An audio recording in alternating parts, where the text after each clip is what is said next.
So the key to speaking is speaking. The more you speak, the more you get asked to speak. You got to go in on a horse. That'd be amazing.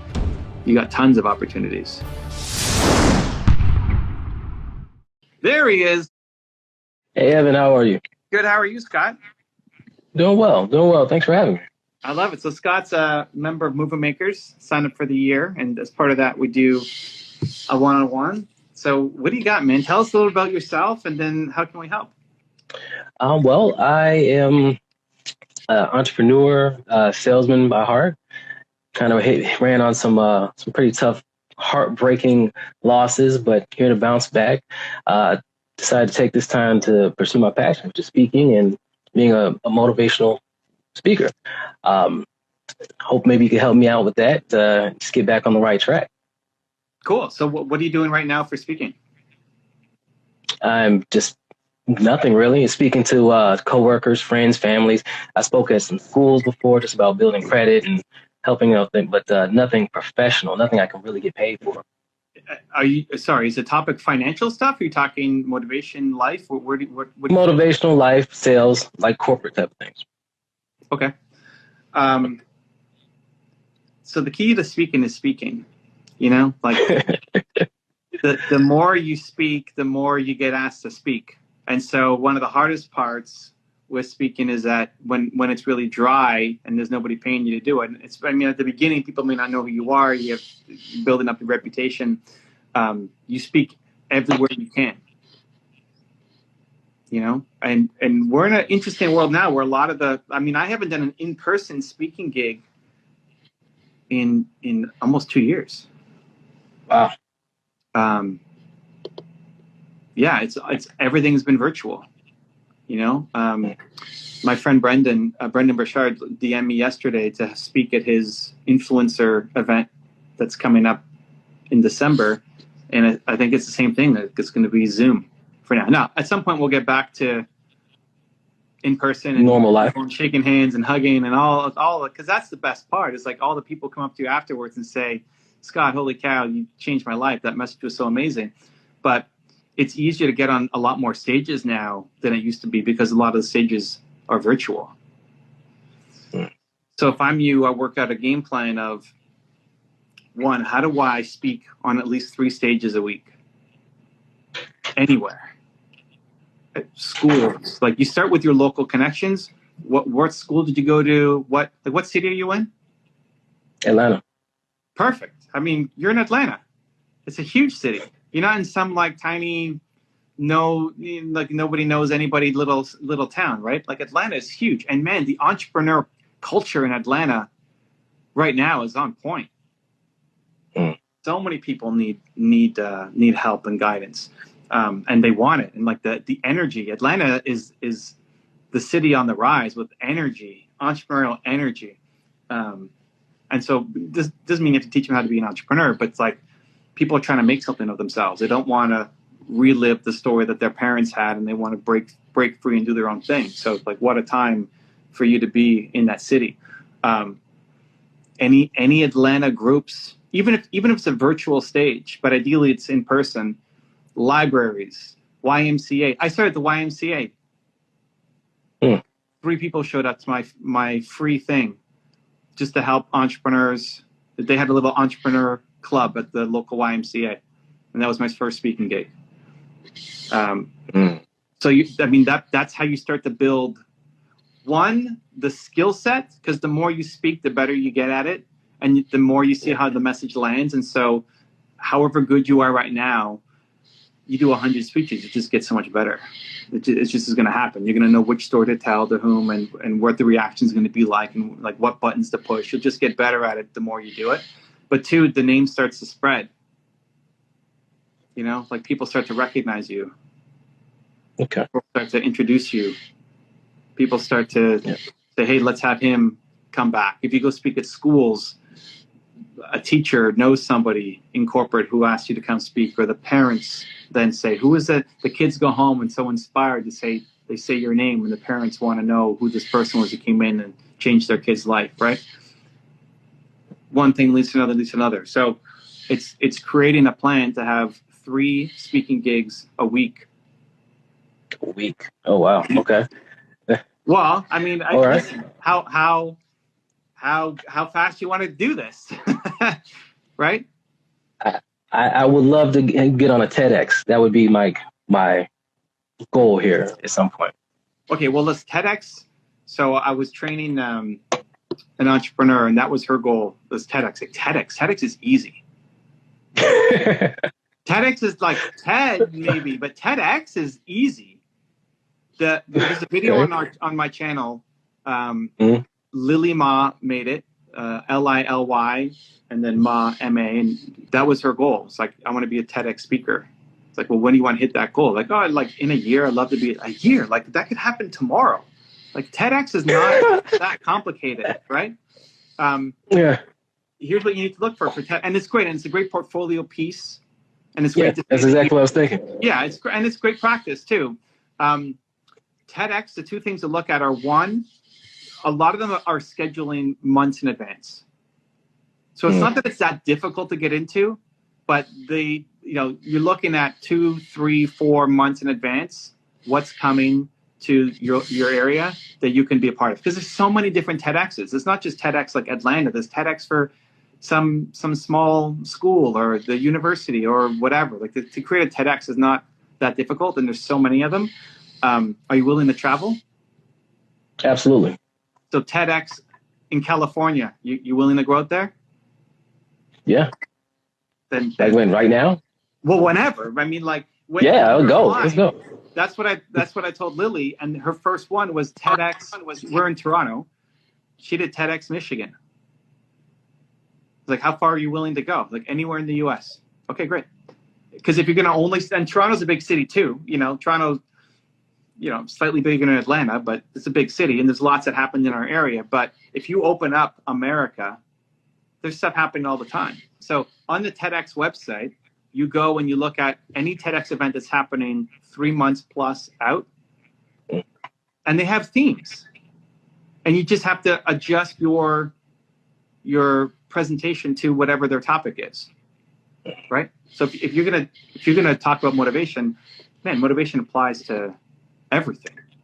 Broad spectrum. Yeah. Everything. So if the TEDx is going to be about students, then you tailor your motivation for students. Okay. Right. If the TEDx is going to be centered around environmental issues, and it's, okay, how do you have the motivation inside of your environmental cause to go and do it's a place, you just have to customize the pitch to whatever the theme of the TEDx event is. Okay. So if you're looking at things that are 3-4 months out, they're looking for applications. And you should watch the video in the channel, because Lily broke down exactly what they look for and how to stand out to make sure that you get the call back. Because when somebody's on the phone with you, you'll probably wow them, right? You're gonna, especially if your background in sales and all that, you'll be great. But it's getting that first Zoom call or phone call from your paper application, or like submitted application. The other opportunity is local. Even honestly, it could be America wide if you want to put in the work, but sometimes people pull out. So they already have their schedule. They have their speakers booked back to back. Here's our day. We're going to do it. But then last minute, somebody cancels. Somebody can't make it. Somebody caught COVID. Somebody is sick. Somebody, whatever. You put your name forward and say, hey, I'm a speaker. I know you probably already booked your time. If anybody pulls out, I'll be there tomorrow. Just let me know. I'm ready to speak. Okay. Right? And you might get somebody who cancels. The easier one is the one that's already kind of 3 to 6 months out. But you'll get a lot of opportunities potentially. And that's a great strategy, not just for TEDx, just in general. Somebody was saying in the chat that there's a nursing conference coming up in Atlanta. Yeah, I saw that. I was going to get back to that person. Maybe I can get over there. Yeah, well, nurses need motivation, right? Like you may not have thought nurses, but why not? Nurses need motivation just like everybody else. And maybe that conference is next week. If it's next week, they've already booked all of their speakers. They're not looking now for new people to come in. But if you message the organizer and say, hey, here's what I do. If anybody cancels, sub me in. That could happen. Okay. You look at the trade center, like whatever convention center, trade centers in Atlanta, wherever people are, like whatever the big convention center is, you can go to their website and you can see all of the events that they have coming up. Okay. Evan, can I ask you a question? So from point A to point B, you know, like this is something like, you know, you getting out there, of course, doing smaller events, that's, you know, it takes some stepping out, a huge amount of stepping outside of your comfort zone. Just from going from point A to point B of being like, okay, this is what I do. Is it, what kind of steps did someone like you take? Because you have a lot of people in your network who started from not necessarily a motivational speaking standpoint, or even just speaking in general. To be a great speaker, you just need a great story. It doesn't mean that you had to have sold your business for $100 million or something, right? You've been through something that other people can connect to, and they're going to see themselves in your story that then inspires them to go change their life somehow. So point A to point B, it starts by speaking. Right? Like a TEDx is a great opportunity. It's great for the resume, and it's usually well filmed, right? So you have a good portfolio piece to be able to show other people, and it has some cachet. It's like I'm a published author, right? You know, great. I'm a TEDx speaker. You can put that in your bio, and they're not that difficult to get. Like my high school did a TEDx thing. Oh, wow. Like this stuff happened all the time. So yes, but like you could be the TEDx. You could go try to set the record for the most TEDx speeches across America.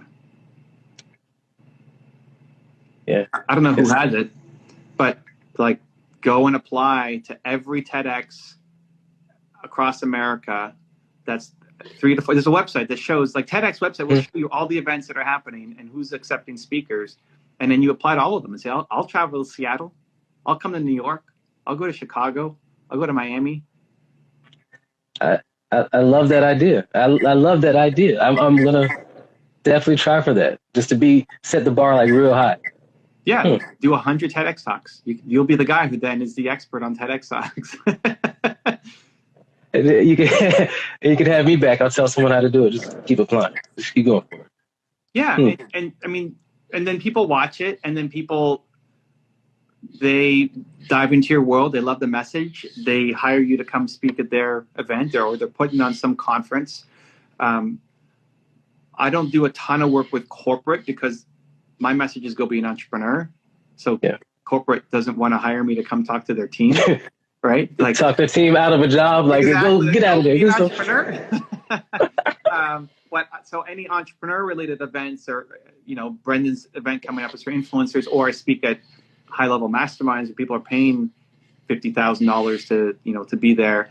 But the same model works, and it's that combination. Like the TEDx one, if you're willing to travel, then that's your easiest bet. If Seattle called you next week and said, "Here, yeah, you can come," and you're willing to hop on a plane or drive. I don't know how long that drive is. Whatever I got to do.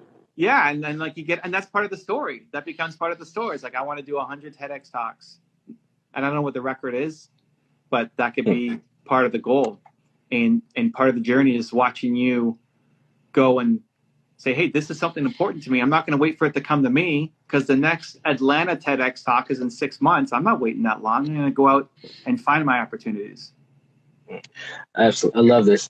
Right now I'm also struggling with just stepping out of that comfort zone. Like, people know you for this, and some of your videos was like, I want them to see me, but then I'm worried about people seeing me.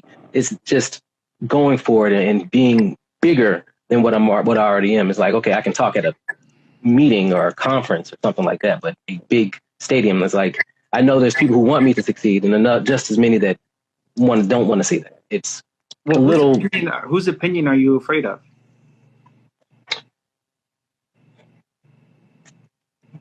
Tough. That's tough. I'm not really sure. No one's, I guess. Maybe getting another. Like, what if that affects me getting a job, or just a lot of things run through your mind.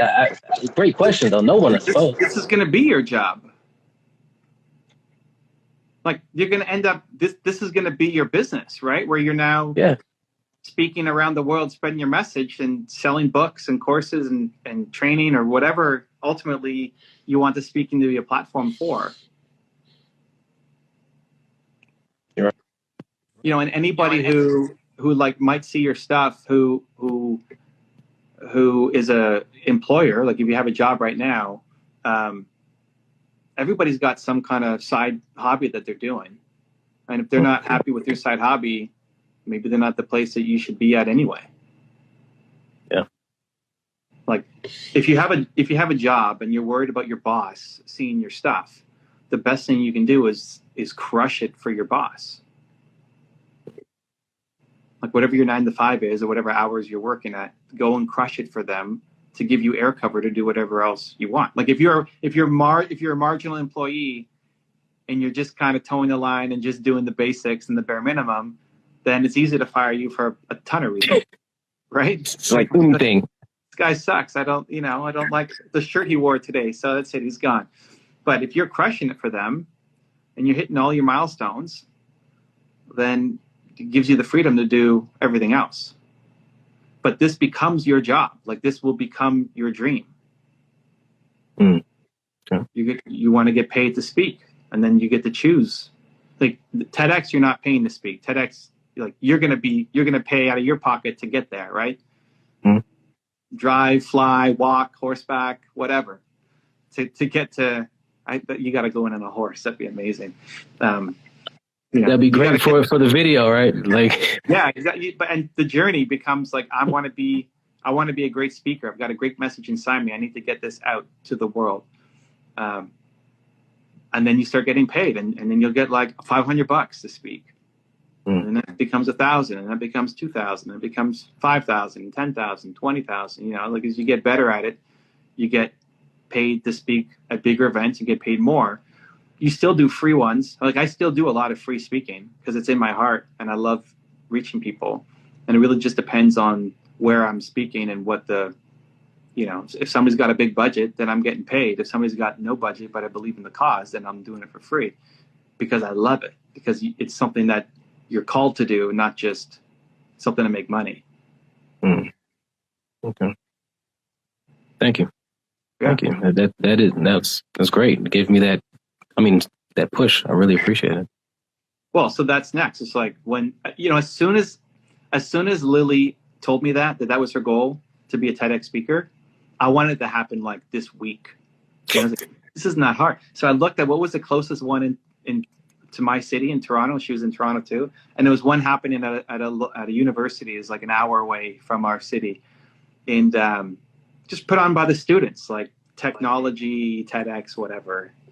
And her first thought was, well, I can't talk about technology. You can, of course you can, because you're talking about motivation. And of course it fits into every field. So I tried to reach out to the organizer because it was happening in a couple of days. And I said, hey, I've got a great speaker for you. I'd love to have her on your stage. Let me know what I was willing to throw down. Like, hey, you want to come and go live with me on my channel? I'm happy to give you some promotion as well, just to show that it was possible. He didn't see the message in time. So it didn't end up happening. But we used to be surprised at how many of those opportunities are there. I don't know what TEDx like Zoom is looking like right now. Like, could you go and be a speaker in Germany just by Zooming in and giving feedback and advice? But there's enough in America for you. There's enough in America. If you said, no, I can't leave Atlanta, it has to be, or I'm in some small town, it has to be here. Okay, well, maybe they run one TEDx a year, and so you apply for that. But you got tons of opportunities. Okay. I would just train myself. You're going to apply to every single TEDx in America that appears on a new website. Okay. It's like a website, maybe 10 new ones come up every day. Great. You go apply. Okay. I'll definitely do that. Well, then getting over just that nervousness, who am I really trying to, whose opinion am I worried about? So just set the bar so high. Okay. That's great. I mean, thank you, Evan. Well, look, and I wouldn't worry about like selling out stadiums yet. that becomes the ultimate goal and ultimate dream. I mean, I see Mel Abraham here in the house, and Mel and I spoke on Brendan Burchard's stage, and that was super scary for me to go up after Brendan Burchard. But you'll get there, right? Like, you don't have to stress out yet about that. Like, don't let the fear of speaking at a sold-out stadium be the reason why we're not reaching out to TEDx Talks. Okay. Right? So that becomes the ultimate goal, which is fine and great and awesome. And the next step is just start reaching out. Start reaching out, building that network. Okay. If like every TEDx that launches in America that's 3 months out, you're reaching out to and finding an angle to pitch them. Okay. Just getting good, I guess it's just a matter of just getting your reps in, right? Or getting better. On top of that, like, I would start practicing every day making content. Because YouTube, Instagram, both. Like, if you're a speaker, if your goal is to be a speaker, then your talent is speaking, and you can you're practicing right now. Like, anytime that you practice recording yourself and creating content, now it's kind of the other side where we're doing a kind of a Q&A coaching session here, but you don't need a bunch of equipment. You don't need a giant team. You don't need any of it. You just need to show up and speak. So this becomes like, how quickly do you want to get good? Like right now. Well, yeah. Like, how big is your dream and how big is your ambition? If you said, hey, at some point in the future, I want to be great at this. Okay, great. Then you practice, a couple times a week. Like, if you only speak once a month, you're never going to get good at it. Just like anything else. Right? Like, Jordan wasn't going into the gym once a month practicing. Like, none of the greats go in once a month and practice. So if you're only practicing once a month, you're just never going to get good at it. I mean, that means you only practice speaking 12 times in a year. It's nothing. Yeah. But if you started every day, or you took your lunch break, or on your way home from work, or whatever it is, you start speaking the message. You start practicing every day, like a YouTube video every day, an Instagram video. Yeah. I mean, how good do you want to get? How fast? That's it. Pay zero attention to the editing. Zero attention to the editing. Nope. Yeah. Like, no editing. I mean, that's not presenting a polished product that would matter, though, right? I mean, you are the polished product. Wow. Okay. You are the polished product. Like, if you're a great speaker, and you may not be there yet, and that's okay. But who do you think is the greatest speaker of all time?